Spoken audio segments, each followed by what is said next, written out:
Bienvenue sur 42 minutes, le podcast dédié à la reconversion professionnelle. Je m'appelle Alban Mas, je suis chef d'entreprise et chaque mois, nous partons à la rencontre d'un invité qui a décidé de changer de métier. 42 minutes, c'est juste assez de temps pour découvrir son histoire, comprendre sa nouvelle vie et apporter sans aucun tabou des conseils à tous ceux qui cherchent leur voie.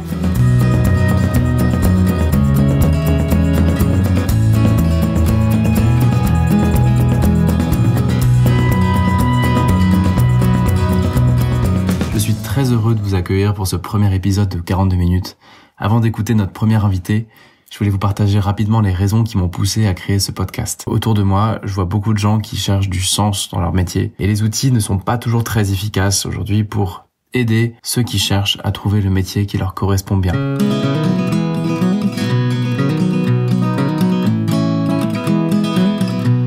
Donc il y a deux objectifs. Le premier, c'est de répondre au problème de l'action. Souvent, quand on cherche sa voie, on est un petit peu bloqué, on ne sait pas quelle action mener, qui rencontrer, où aller, que faire. En demandant à nos invités comment ils ont organisé leur reconversion, comment ils ont préparé leur parcours, comment ils ont trouvé l'idée, l'objectif, c'est d'apporter des clés pour se mettre en route, se mettre en action.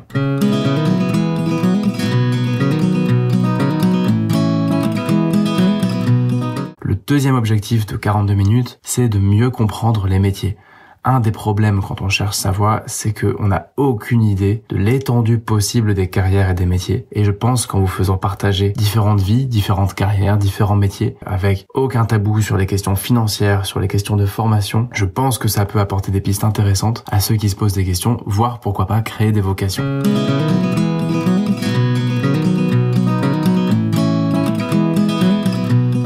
Pour ce premier épisode, nous allons rencontrer Vincent Cerclier. Alors Vincent, sa démarche m'intéressait beaucoup parce qu'il est passé donc des télécoms à l'élevage et c'est tout un symbole parce que quand on veut quitter son job, la blague c'est toujours de dire on va aller élever des chèvres dans le Larzac ou je sais pas trop où. Vincent, il l'a fait et il va nous partager son histoire.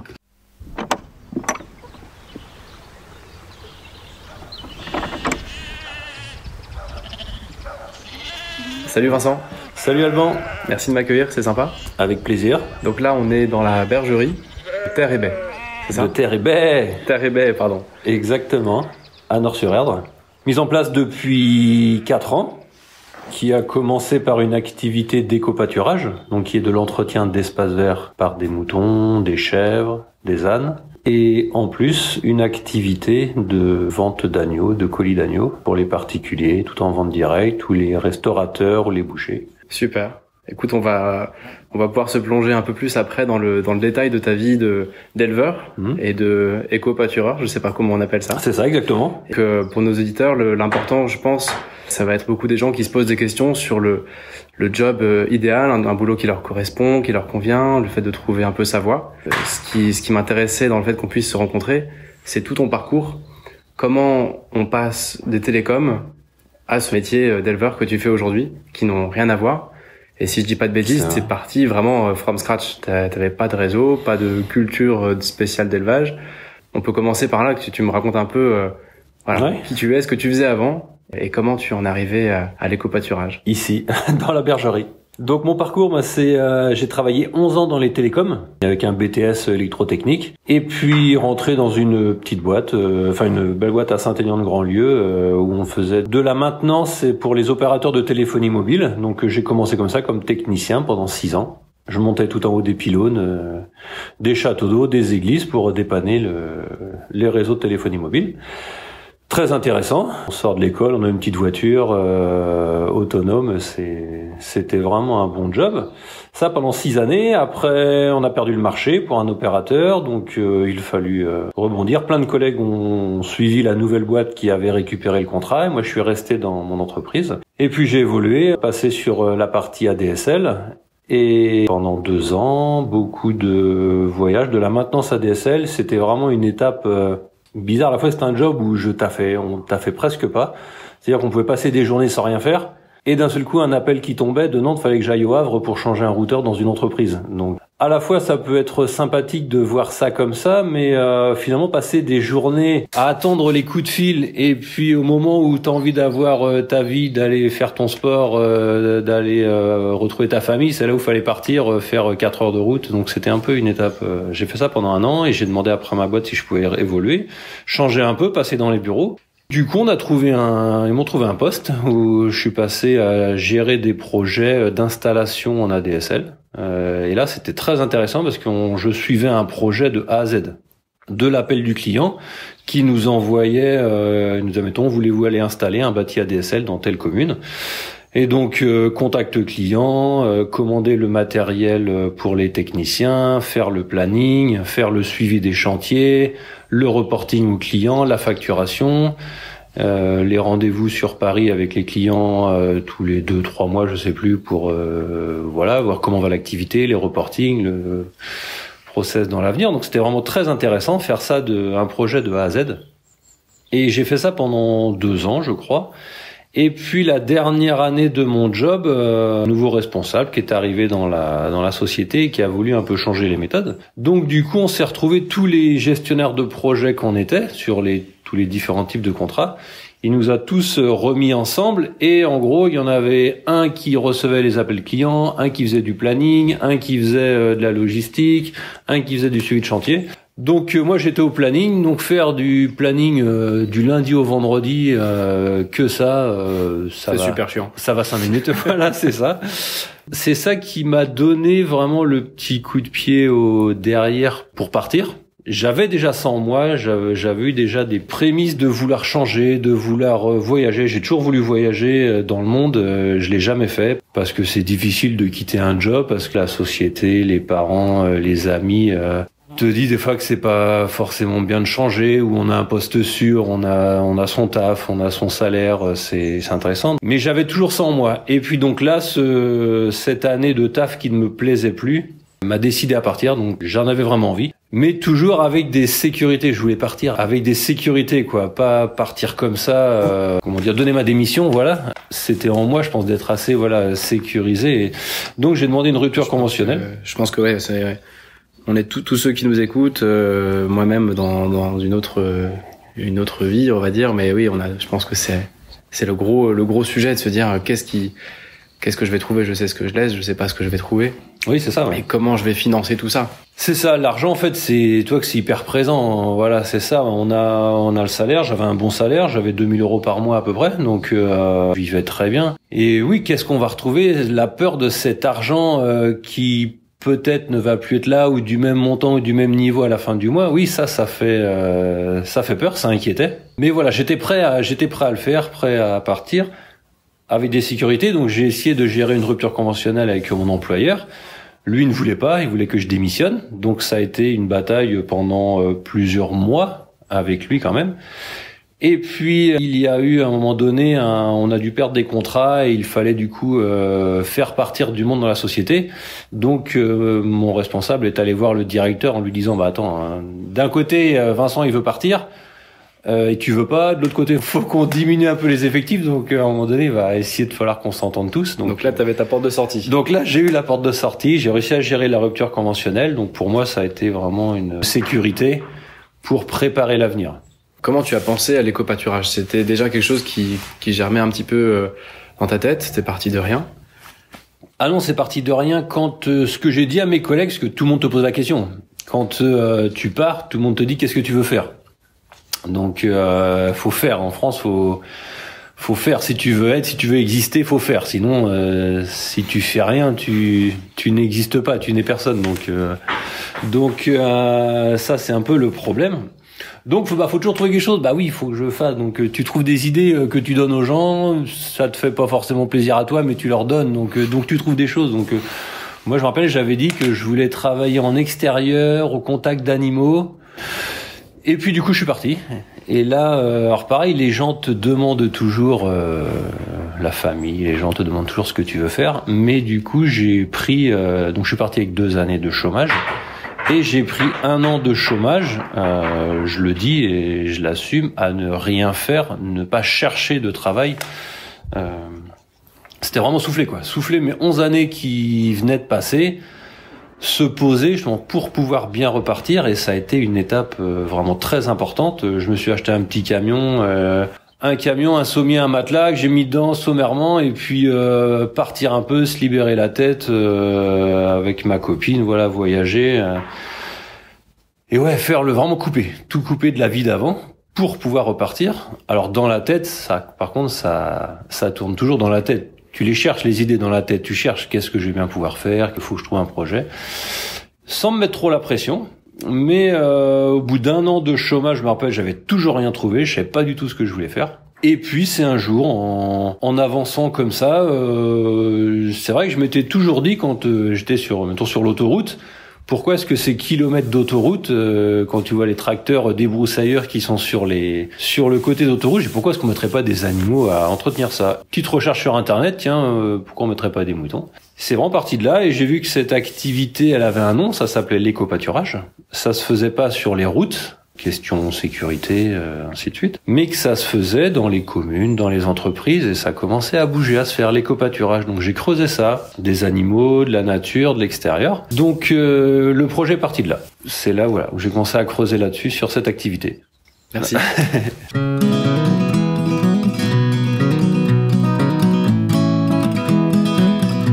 Et alors, quand on décide de se lancer dans l'éco-pâturage, c'est pas un métier très connu.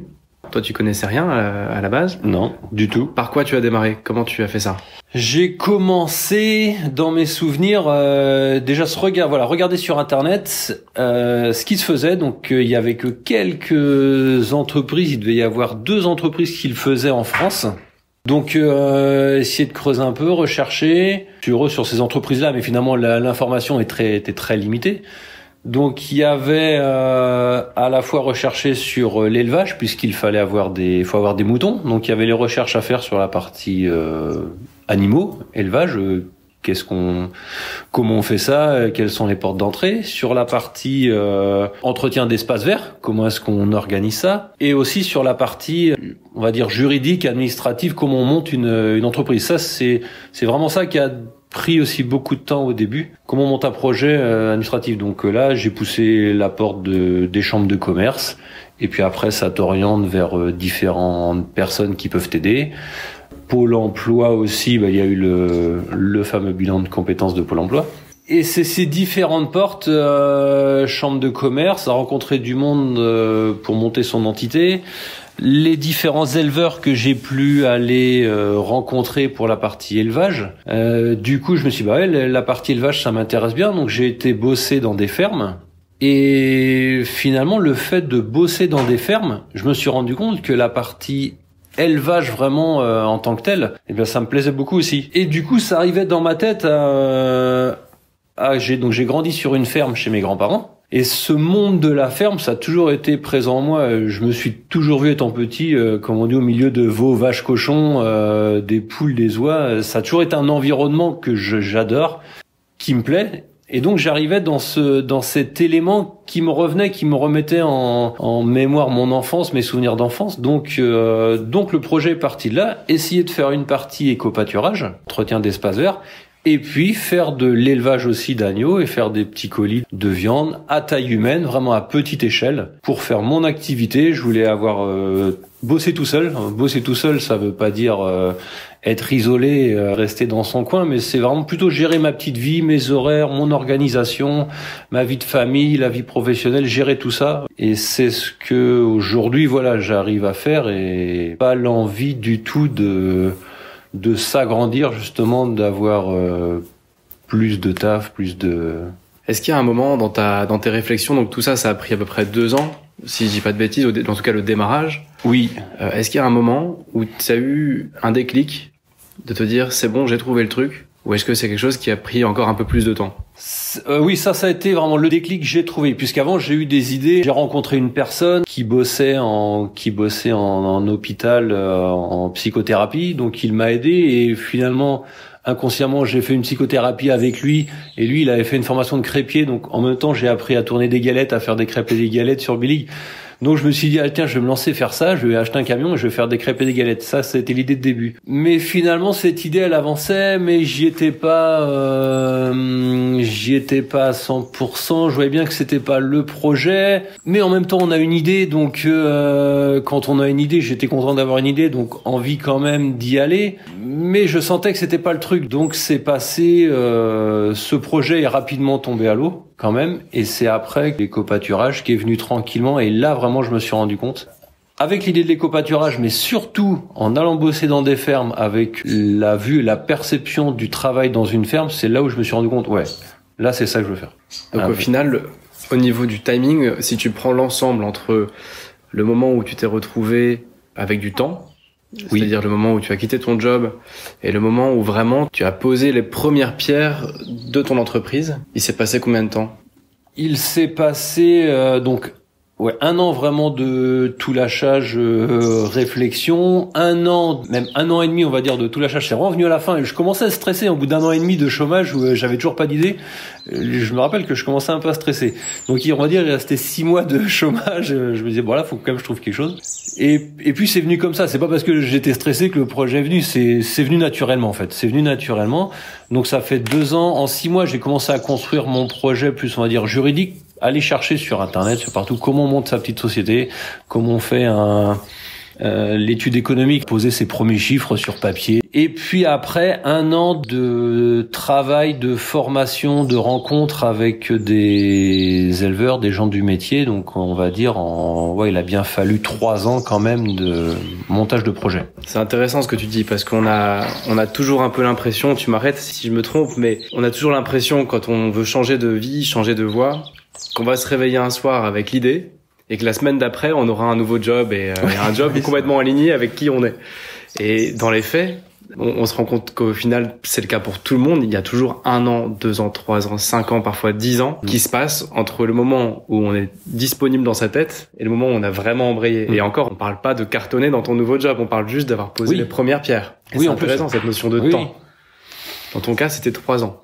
3 ans, c'est ça. Et j'ai envie de dire, c'est même le temps, c'est même pas grave. Le plus dur, c'est vraiment de lâcher. Si j'avais pris, mettons, cette option de partir faire des galettes ou autre chose, peut-être qu'il fallait que je le fasse, mais qu'au bout d'1 an, finalement, ça ne marche pas ou ça ne me plaise pas. Et c'est pas grave, fallait arrêter. Il a fallu que j'arrête. Et l'idée peut-être du nouveau projet serait venue après. C'est pas forcément grave le fait de se planter et c'est ça qu'il faut essayer de faire comprendre. Si je peux essayer de faire comprendre ça et de se dire bah ouais, faut y aller, il y a une idée. Parce que les gens te le disent, les gens te le ramènent toujours, mais ça c'est dur comme métier, ça faut faire attention puis tu vas pas gagner ta vie, mais on s'en fiche en fait. Bah oui, je vais peut-être le faire là si j'ai envie d'aller faire ça, si j'ai envie d'aller faire mes galettes, j'achète mon camion, j'y vais. Si je me rends compte que ça me plaît pas, tant pis, j'aurais essayé, mais finalement ça m'a ouvert une autre porte. J'aurais rencontré d'autres personnes et puis le parcours évolue et on rebondit et plutôt que de rester dans une entreprise peut-être qui plaît plus et finalement on ne bouge jamais donc c'est intéressant. Il y a un conseiller en orientation professionnelle qui écrivait récemment là sur un blog qu'on voit toujours les portes qu'on ferme et on se dit si je choisis ça, si je quitte mon job, si je choisis tel job, je vais fermer telle porte. Si tu fais les crêpes, tu fais pas l'élevage et inversement. Et en fait, on oublie de regarder de l'autre côté de la porte. Et donc, quand on en ferme une et qu'on en ouvre une nouvelle, derrière, il y en a encore 10 autres qui s'ouvrent. Ça dépend d'où on se positionne. Je sais pas si tu me suis par rapport à la porte. Si on regarde derrière soi ou si on regarde devant soi. Et dans ton cas, ce que je comprends, c'est qu'au final, l'action mène à l'action qui mène au fait peu à peu de trouver ton truc. Complètement. Les rencontres, c'est ça, les rencontres que l'on fait inattendues, c'est souvent ça qui est excellent dans ces parcours. C'est qu'on rencontre des personnes qu'on n'aurait jamais pensé rencontrer ce jour-là, à ce moment-là, qui donnent une info, qui nous travaillent dans la tête ou qui nous orientent vers une autre adresse. Tiens, hésite pas à aller rencontrer cette personne. Et ça avance comme ça et les portes, elles s'ouvrent, voilà, et on avance et c'est... Et justement, je voulais te poser la question, dans ton cas, est-ce qu'il y a eu des personnes qui ont été clés? Est-ce que t'as fait des rencontres en particulier qui t'ont permis vraiment d'avancer sur ton projet?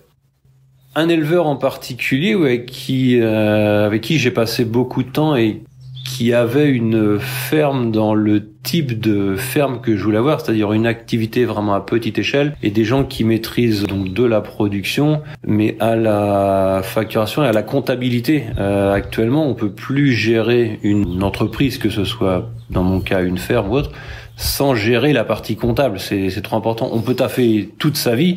Si on suit pas un minimum économie, ça ne tient pas, ça ne marche pas. Donc des gens qui m'ont montré tout cet univers, à la fois de la production, mais de la partie humaine et comptable aussi, et c'était très intéressant. Après, dans l'évolution du projet, comme ça, citer des personnes... je pense que c'est plus mon environnement de copains où on est beaucoup à être... j'ai beaucoup de potes qui ont compris qu'on pouvait faire de sa vie qu'on a envie de faire, en fait, voilà, c'est ça. Donc la chance d'avoir rencontré ces potes-là qui ont pu me montrer qu'on pouvait dans la vie réaliser ses rêves et me dire mais vas-y, essaye quoi. Vas-y, fonce, essaye. T'y arrives, tant mieux, tu te plantes, tant pis, tu vas rebondir et ça c'était ces personnes-là, ces potes-là m'ont aidé vraiment dans ce projet. Et comment tu as financé? On parlait du énorme frein, le principal frein au fait de décider de changer de métier, de changer de voie, c'est toujours et encore les finances, la grande peur de l'inconnu. Toi, tu t'es quand même retrouvé à avoir cramé tes droits après 2 ans, après 1 an et demi, avec 6 mois devant toi et l'obligation de travailler pour vivre derrière, oui, sans aucune garantie de trouver un job. Comment tu as financé tout ça sur la fin? Alors donc du coup, quand il me restait ma fin de droit Pôle emploi, et puis ensuite un cousin qui a monté sa boîte de paysagiste et qui cherchait des techniciens pour aller tondre dans les entreprises. Donc j'ai été bosser chez lui pendant 4 mois, je crois. Je crois que c'était ça, 4 mois. Et puis après, j'ai été bosser dans une ferme pendant 6 mois. Donc finalement, donc j'ai eu des salaires, retrouvé des droits à Pôle emploi. Et puis après, ces droits à Pôle emploi m'ont permis de m'inscrire à une formation, puisque en élevage, si je voulais m'installer en élevage et avoir une ferme, il fallait faire une formation d'1 an à la Chambre d'agriculture. Donc finalement, le fait d'avoir travaillé avant m'ont rouvert des droits comment à la formation. Donc j'ai pu bénéficier de cette formation en étant rémunéré avec les droits que j'ai. C'est pour ça que je dis en fait ça avance en fait. Si on veut, si on a l'envie d'y aller, de travailler, d'avancer, de se renseigner, les portes elles s'ouvrent. Et je le dis quand même qu'en France, oui, on a aussi la chance d'avoir tout cet environnement social qui est quand même là pour nous aider. Et la reconversion professionnelle, maintenant, c'est quand même bien... Il y a beaucoup de choses en place en France pour pouvoir changer de métier et d'activité. Il y a tellement de formations, de prise en charge possible. Donc on va dire, j'ai pas forcément galéré sur la partie financière avec ces droits.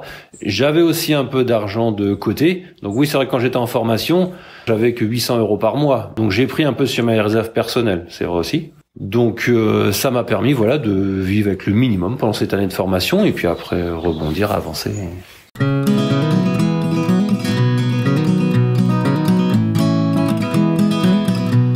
Alors Vincent, tu as ton idée en tête, tu te lances à partir d'une page complètement blanche. Comment on fait pour ouvrir un élevage ou une société d'éco-pâturage quand on a une petite expérience en ferme, un tout petit réseau, j'imagine, naissant, et puis une grande page blanche à écrire? À écrire derrière, oui, c'est ça. Pour s'installer en tant qu'élevage, il y a eu la formation d'1 an à la Chambre d'agriculture, qui était obligatoire pour s'installer en agriculture avec les aides. Et du coup, dans cette année de formation, j'ai voulu choisir une ferme en stage, puisqu'on a pas mal de stages pendant cette année de formation.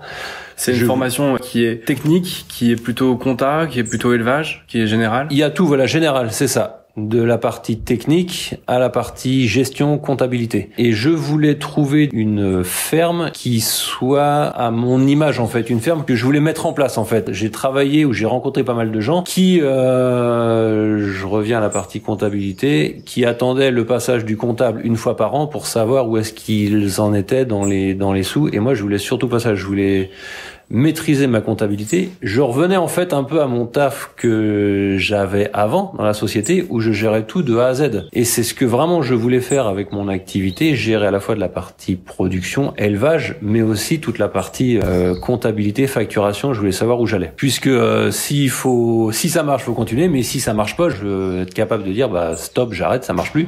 Et vaut mieux arrêter quand on doit 0 que arrêter quand on doit 100 000 ou 200 000.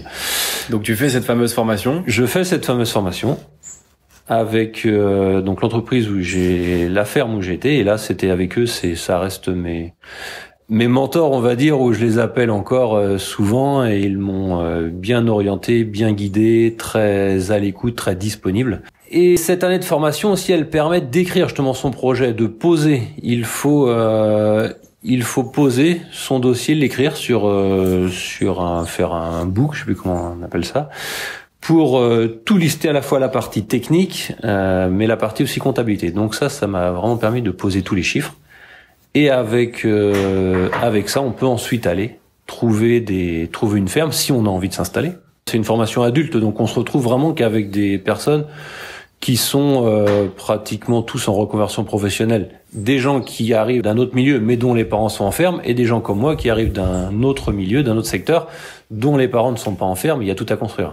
Donc c'est parti d'ici, l'histoire Terre et Baie, trouver le nom aussi, Terre et Baie, c'est très intéressant à chercher, à poser, demander à la famille, aux potes ce qu'ils en pensent.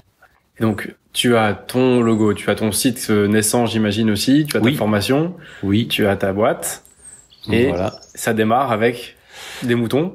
Et ça démarre avec, en même temps, quand j'étais pendant la formation, j'ai commencé à aller chercher des clients, donc démarcher les entreprises et des communes. Donc les communes, c'est facile, les communes autour du périph' nantais, les communes proches métropole, là que j'ai été démarché pour savoir s'ils connaissaient l'éco-pâturage, et ainsi de suite. Pour ceux qui ont un peu décroché, je vais essayer de résumer l'éco-pâturage et tu m'arrêtes si je me trompe. Oui.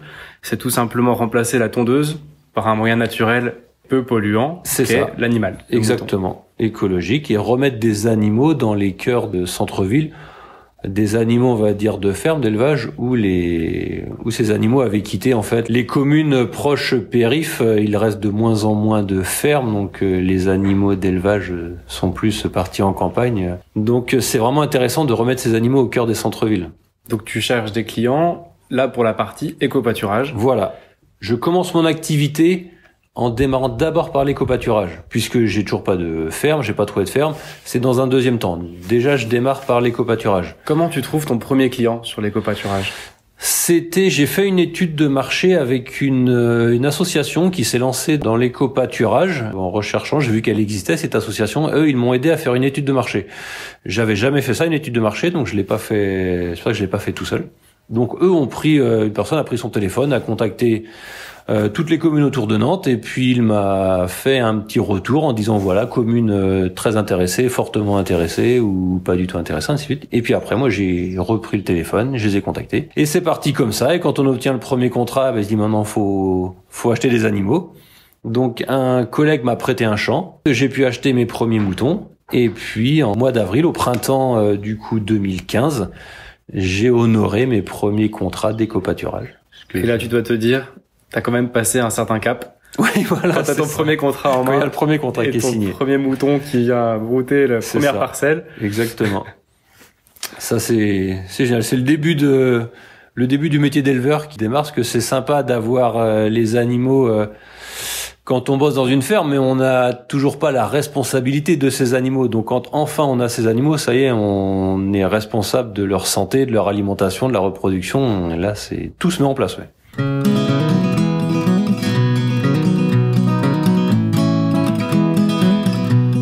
Bon, alors on va se mettre un peu sur avance rapide.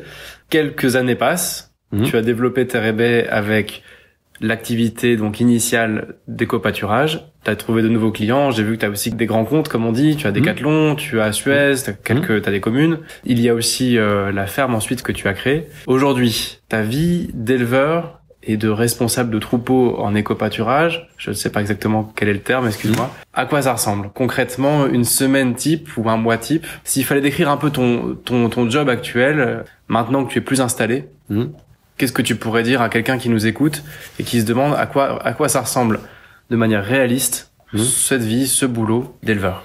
Ce qu'on souhaitait déjà avec ma compagne, c'était, donc elle était complètement OK et motivée pour que je réalise ce projet, mais que ça s'inscrive vraiment dans un cadre familial. On a 2 enfants. Il fallait réussir à fédérer tout ça, en sachant que les premières années, on sait tous, les premières années de création d'une activité, faut quand même donner du temps. Mais il y a toujours ça en ligne de mire. Donc le but du jeu, c'était de faire une activité à taille humaine, tout seul, gérer ma petite activité, donner du temps de travail, mais je voulais aussi pouvoir profiter de mes enfants, de ma femme et de mes loisirs, parce que j'aime bien travailler, mais j'aime bien voir mes potes, j'aime bien avoir mon activité sportive. Donc tout ça, c'est vraiment là, actuellement, ce bonheur et ce plaisir que je prends, c'est de réussir à allier tout ça. La vie professionnelle, familiale, sportive, de loisirs. Tu pourrais nous en dire un peu plus sur ta semaine type, parce que oui. Pour quelqu'un comme moi qui n'y connaît rien, tu me parlais tout à l'heure de l'image un peu d'Épinal de l'agriculteur qu'on se fait en France, à savoir qu'il travaille comme un malade, et c'est d'ailleurs sans doute un peu vrai, hein, oui, même très vrai. Tout à fait. Mais on mélange un peu tout, oui. Agriculture, élevage, etc. La réalité de ta vie aujourd'hui, une semaine un peu type, à quoi ça ressemblerait par exemple? Semaine type, c'est 4 jours à peu près sur la ferme et une journée en éco-pâturage, à faire le tour des sites en éco-pâturage. D'accord, 4 jours ferme, un jour où tu fais le tour des clients. Voilà, toutes les semaines, c'est ça à peu près. Et est-ce que tu trouves un petit peu de temps pour faire ton administratif dont tu parlais? Voilà, ça, quand je dis 4 jours sur la ferme, ça comprend aussi la partie administrative. Et j'ai une journée par mois minimum à faire de l'administratif, comme je fais toute ma compta, je saisis toute ma compta. C'est minimum une journée par mois pour faire l'administratif. Mais après, tous les mails, contact client, enfin, plein de choses à gérer, oui, et ça demande... administrativement, puisque quand je compte pas mon temps, si je réponds à un mail sur mon téléphone quand je suis à la ferme, et si je devais me poser pour faire ça, je vais dire ce serait pratiquement une demi-journée par semaine à faire de l'administratif, oui. Et ce que je voulais dire par rapport donc moi à mon métier d'éleveur, mais peut-être qu'il peut s'appliquer aussi à tout type de métier, c'est vraiment ce qu'on veut faire de son métier. C'est ça. J'avais une image de l'agriculture il y a 5 ans, même 10 ans, où c'est un monde où on doit travailler jour et nuit, samedi, dimanche, où on n'a pas de vacances et où on gagne rien. Actuellement, on voit bien tout le problème d'une agriculture qui n'est pas rémunératrice. On entend aussi malheureusement parler de beaucoup de suicides. Donc c'était vraiment ce domaine dont je ne voulais pas aller. Et finalement, je me suis rendu compte, en rencontrant toujours les bonnes personnes, mais ça, je pense que ça se fait naturellement. J'ai été aussi vers les gens vers qui je voyais qu'ils avaient une vie qui m'intéressait et qu'on peut actuellement emprunter. Mon souhait, c'était d'emprunter le minimum d'investissement pour pas être pieds et mains liés aux banques. Donc, acheter une toute petite ferme, minimum d'investissement. Ça me permet aussi de faire une petite production, pas obligé de produire plus pour rembourser plus, mais faut pas forcément gagner beaucoup d'argent. Donc c'était ce qui a été dur à trouver, de trouver une petite ferme, mais finalement en prenant son temps, on y arrive. Et je pense que ça peut s'appliquer à plusieurs domaines d'activité. On n'est pas obligé d'acheter une entreprise reprendre avec 15, 20, 30 salariés pour pouvoir gagner sa vie. On peut commencer petit, faire des petites choses, bricoler et puis gagner. Et son niveau de vie, chacun a un niveau de vie comme il le souhaite. Un SMIC pour certains, ça va être très bas. Moi, depuis le début de mon activité, la première année d'éco-pâturage, je me suis versé 800 €, 1000 € la deuxième, et là je suis à 1200 € la troisième année. Mais on vit, à côté de ça, on a un petit remboursement d'emprunt pour la maison, on part en vacances avec nos enfants, on a un niveau de vie qui nous convient. L'objectif de l'activité, c'est d'essayer d'arriver tranquillement à 1500, 2000 € en activité, on va dire, de routine. Mais ça va se faire tranquillement au bout de 5 ans, 6 ans d'activité.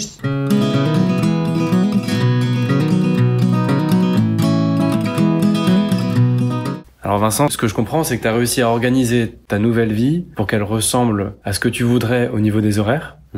Tu réussis à vivre correctement avec la rémunération que tu dégages de ton activité. Et j'imagine que tu trouves du sens dans ton travail aujourd'hui. Si tu devais faire une petite shortlist, qu'est-ce qui te plaît, qu'est-ce que tu préfères dans ton métier d'aujourd'hui, dans ta vie d'aujourd'hui, et notamment ce que tu trouverais pas ailleurs? Ce que j'adore dans mon métier d'aujourd'hui, c'est vraiment cette organisation que je gère en fait. Ça, c'est vraiment agréable.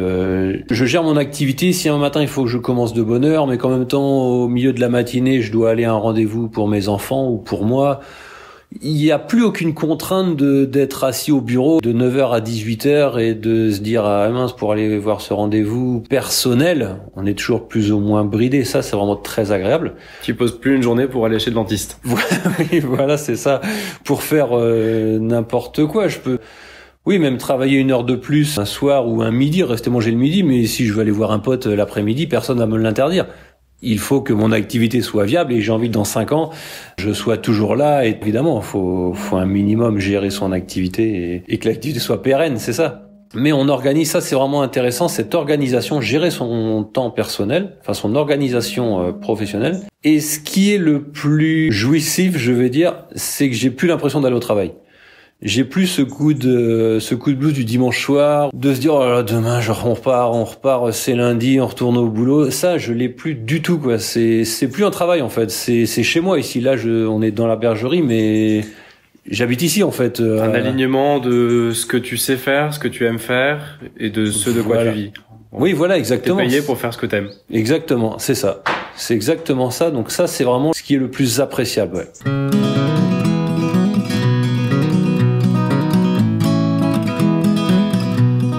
Tu vois ma question d'après venir. Qu'est-ce qui est un peu moins fun et qu'est-ce que tu peux regretter ou pas de ta vie d'avant? Ce qui est le moins fun ou le plus stressant, c'est qu'on ne déconnecte jamais du travail. Pour l'instant, je le mets sur le fait que je suis encore en début d'activité, donc je mets 2 fois plus de temps à faire les choses et je stresse 2 fois plus. Tranquillement, quand je serai en routine, ce stress-là, j'aurai plus besoin de l'avoir. Mais en même temps, voilà, c'est bon d'avoir un petit peu de stress aussi, mais c'est plutôt cette déconnexion et quand même ce temps de travail à gérer. Dans les heures que je racontais tout à l'heure, ça demande quand même du taf. L'administratif, je suis toujours plus ou moins un petit peu en retard quand même sur l'administratif. Il y a toujours un peu de mail à gérer, il y a toujours un peu de compta à faire, de choses à remettre au propre au clair. Donc en fait, on a toujours l'impression d'avoir un peu de taf. Mais ça, il faut prendre du recul et puis... On peut pas tout faire, on n'est pas dans une entreprise où il y a une personne à chaque poste, je suis tout seul, je peux pas tout faire en temps et en heure, je le sais, faut juste que ce soit géré au minimum et puis on y arrive, voilà, c'est ça.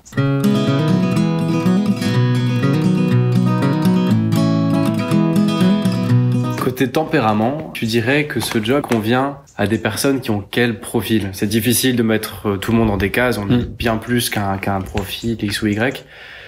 Mais pour des gens qui nous écoutent, qui peuvent se demander s'ils sont faits pour ça ou pas, si j'essaie de résumer un peu ma question, c'est dans les qualités qui peuvent faire qu'on se trouve bien dans ce job et les défauts qui peuvent faire qu'il faut surtout pas y aller, tu retiendrais quoi si tu as réponse? C'est pas évident de répondre. Ouais, non, je pense que voilà, faut pas faire de généralité. Je vais plutôt me dire, moi, je me définis comme quelqu'un, je suis pas un perfectionniste. Je vais jamais faire une mission ou une action à fond, très proprement, où je maîtrise pas un domaine sur le bout des doigts en particulier. Et je pense que c'est peut-être un défaut pour certaines actions, mais ça reste aussi, je pense, une qualité. Ça me permet de faire un petit peu de tout. Voilà, je fais un peu d'élevage, je fais un peu de commercial, je fais un peu de gestion, je fais un petit peu de comptabilité, mais c'est quand même indispensable de tout faire un petit peu.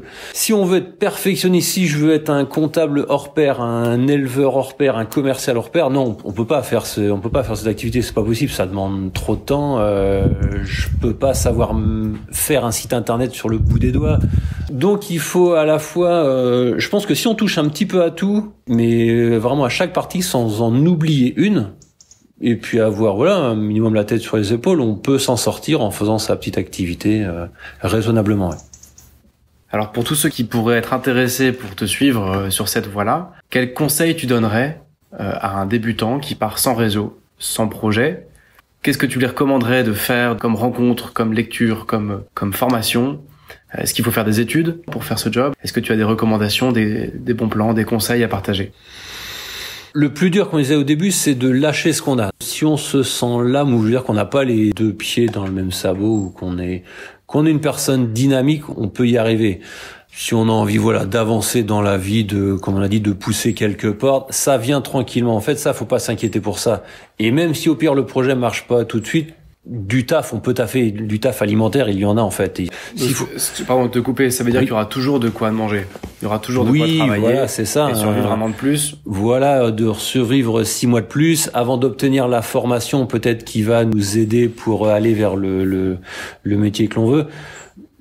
Faut pas s'inquiéter de ça. Le plus dur, c'est vraiment d'y aller, de couper, peut-être en prenant quelques sécurités, comme on l'a dit, essayer de gérer. Maintenant, il y a des ruptures conventionnelles, il y a des choses qui existent pour pouvoir partir avec une petite sécurité. C'est vrai qu'en France, on a quand même la chance d'avoir des aides sociales qui permettent de se reconvertir, d'avancer. Il y a quand même beaucoup de formations qui peuvent être rémunérées, prises en charge, si on a quelques droits. Donc, pas hésiter à quitter, à lâcher et ne pas se laisser entraîner, comme on l'a dit, par la société, la famille, les amis qui nous disent que notre poste, finalement, le travail qu'on a, il est bien, tu devrais pas arrêter ton taf, t'as une bonne place, t'as une bonne place, mais je l'ai entendu ou encore écouté autour de nous.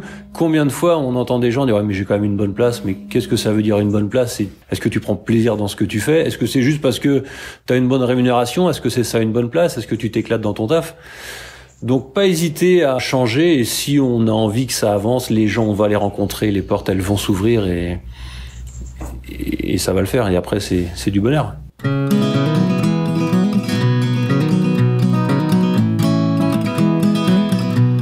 Alors Vincent, la petite question de la fin, est-ce qu'il y a un bouquin, un film, une ressource qui t'a marqué, que tu voudrais partager à ceux qui nous écoutent aujourd'hui? Ça part plutôt de la rencontre que j'ai faite quand j'ai arrêté mon taf il y a 5 ans. Je voyais bien que dans mon activité d'avance, j'étais pas forcément moi, comment j'ai grandi, comment je me suis construit. J'étais pas forcément moi, et à un moment donné, j'ai voulu savoir qui j'étais, et j'ai fait une rencontre d'une personne qui m'a aidé à me connaître, qui était un ancien psychothérapeute.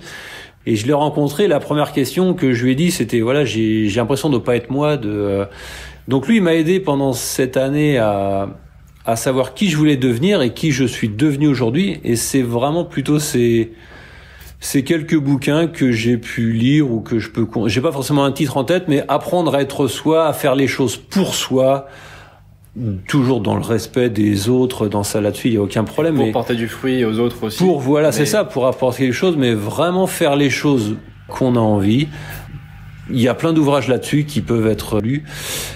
Et quand on apprend à être soi-même, à faire les choses pour soi, et bien on avance dans la vie beaucoup plus sereinement, exactement.